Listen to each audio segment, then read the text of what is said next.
Okay, let's talk about worksheet presentation using the 4-step method. That's not 2-step like the country dance, but it's still a dance.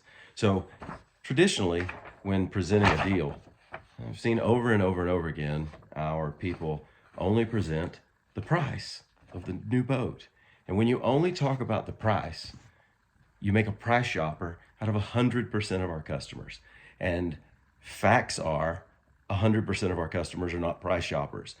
A majority, actually, more than 50% of our customers are currently financing with us. And a whole lot of them, it's not about the price. It's about what's the down payment and payment. Or in some cases, what's the price you're giving me for my trade if there's a trade involved. When we don't include those other 3 critical pieces of information, again, we make a price shopper out of 100% of the customers. So what I've done is I've taken this numbers part of our worksheet and I've put it up here on my little whiteboard. And I've done that so that I can just kind of go through the presentation, what it sounds like, what it looks like if I was doing it in real life. So number 1, I want to remind everybody that we're always offering our boats with a finance discount. And that finance discount starts from MSRP and is the MSRP that you put in and gives us a big significant discount. This boat was $356,855 with a $29,000 finance discount, making a one price of $327,855. Now, you have the ability to make those kind of discounts. Do it.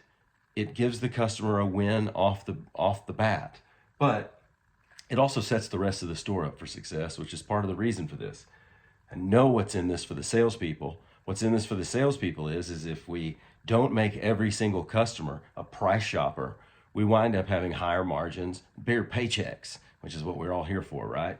So here's the way it would sound using the 4 critical pieces of information. And those 4 critical pieces are, of course, the sale price, or what we call one price, the trade allowance, if there is a trade, and then, of course, the down payment or initial cash investment, however you want to word it, and then our monthly payment. I've set my monthly payments up at a 96-month and 120-month.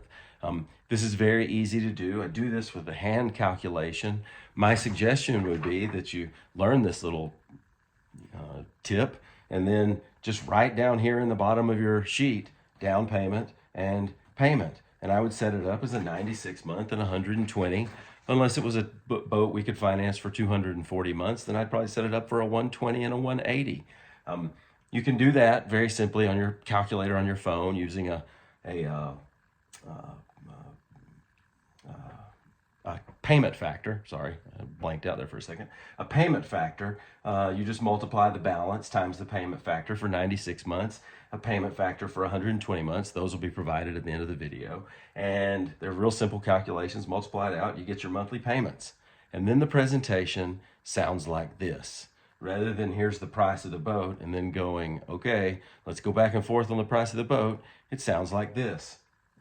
Hey, Mr. and Mrs. Customer, congratulations. That boat's available. Man, you're going to look great out on the water. So first off, here is our MSRP, our retail price, minus a finance incentive of $29,000 to give you down to one price.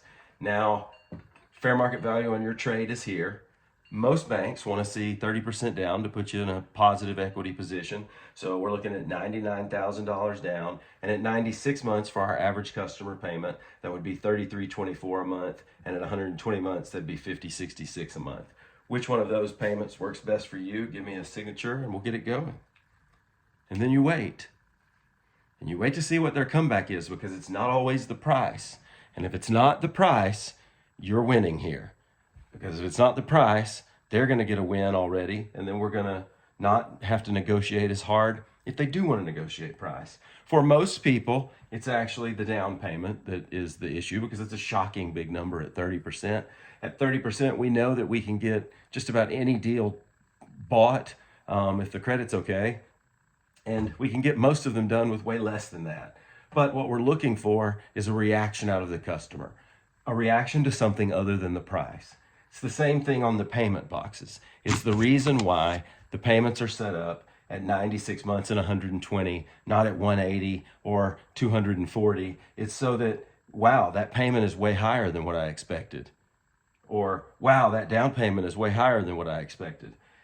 Listen, Mr. and Mrs. Customer, I understand $99,000 is a lot of money to me. Or maybe $5,066 a month is a lot of money to me too. How close to this 99,000 can you come? Or maybe it's the payment. How close to this 5,000 can you come?